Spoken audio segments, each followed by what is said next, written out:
addiction. There are different types of addiction. It might be substance, it might be even TV, it might be temporary behavioral. So they tell us different types of the addiction and then how. So when you talk about addiction, addiction is a chronic brain relapsing disorder. So I want you to identify. I want you to listen very well. Wow. So it's chronic. It affects the brain, and it's a relapsing disorder, meaning that there's a tendency for the person to keep going back to it. despite the fact that You've come off it, but they have a tendency of going back into and it. it's characterized with compulsive behavior. So you know that this thing is not good for you, But you you can't just can't help yourself. And also tolerance. Tolerance means that maybe the person started with one stick of cigarette, that's the basic case. but it's also an addiction. Maybe person start with one stick, a puff, after a puff to 2 puffs, then a stick, then a pack, then You roll. and that's going. So there's a difference between substance use or substance abuse and an addiction. So for some people, they're abusing substances. So it could be maybe that they were prescribed the medication and they find that this medication is giving them some chills, some buzz, and they start buying it. So that could be substance abuse. But addiction is when it becomes so chronic that the person cannot help himself, and the person always needs to. The person wakes up in the morning, the first thing the person thinks about is I need to get a fix. The person is going to bed, the person can't function without that. Now when we're talking about addiction, so we have behavioral addiction and we have substance addiction. So for behavioral addiction, we have like gambling, we have like pornography, we have like eating, food. So in adolescent, this gambling in adolescent. Oh, auntie, yes now.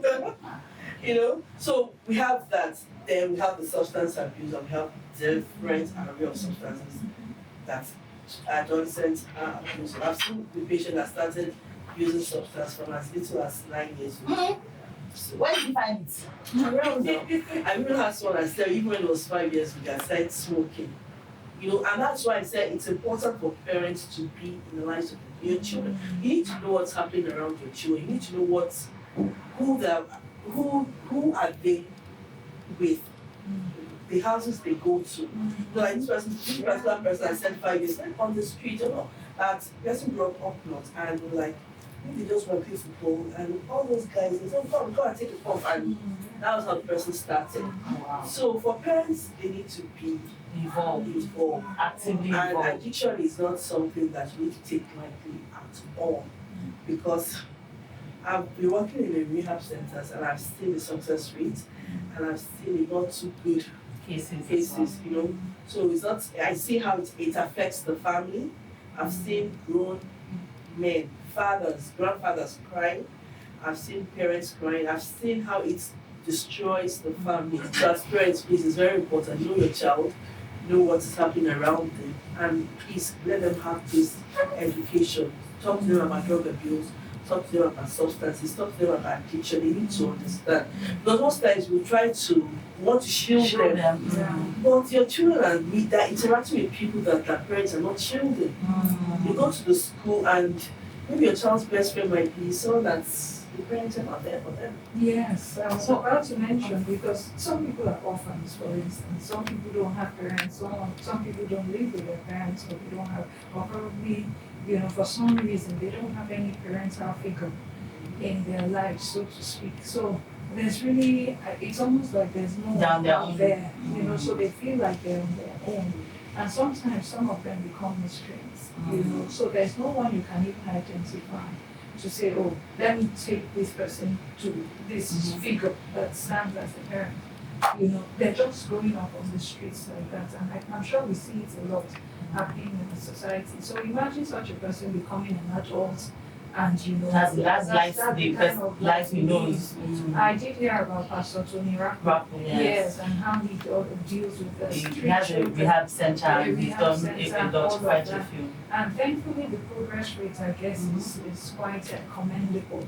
Well, I'm also aware of several rehabilitation centers where they are in quotes centers make the situation much worse than yes. where the Yes, so you're trying to fight the drug substance abuse thing, And you're meanwhile- trying to win them off, and and there's then- someone out there buying the Yeah. thing for them or selling it in-house. So it's almost like the child goes out, and then after a while, it's only a matter of time, he's back again and all of that. So it's just a lot going on with this. What do you think is the most effective way, you understand, to get this problem solved? Prevention, that's just You know those days, drugs used to be something far, like, oh, substances is you have to go and climb the 7 mountains and the 7 seas to go and find. But now, what you're telling me now is a 5-year-old can get high. That means it is here. It's here. It is not far. It is, a gate man or a driver. So parents need to be aware that substances is not crossing 11 mountains and 2, it is here. So you're wondering why I'm smiling. So let me ask parents, those watching, your child receives a package. Do you know what's inside that package? Because some of these substances are being delivered. Are you serious? Yeah. They're delivery guys. You send a package and so your child is receiving it. Oh no, I just got something. Do you know what is inside that package? Most of the parents, most of the people I work with, they'll say, oh, I take it in my house. And your parents don't know because some of the substances don't even smell. So you enter your room and you're like, this place smells nice. But you don't know that your child has just finished taking But something. 20-year-old is probably not even at home. And that's why I said, You spend most of your time in school, probably abroad or. and that's why I said for parents it's important that you know your child. You know. So when you notice that a lot of packages are coming, who is this person? Or is it food, brownies in terms of cakes? Oh yes, cakes. Yes. And It's a cupcake, but it's laced cupcakes and all that. So what can we do? It's prevention. What is prevention? Prevention is they shouldn't even start the use. Because we can't, so it's like when you see someone that's sick, you see someone that is sick and the person has symptoms of malaria and say, oh okay, this person is like having malaria or something. But for addiction, the person doesn't know if this thing the person is going to take might lead to an addiction.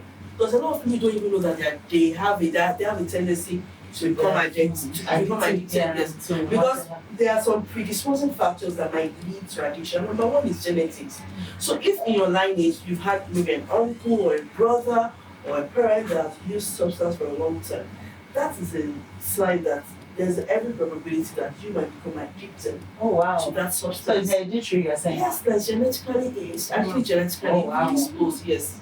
And apart from other factors that involves the addiction.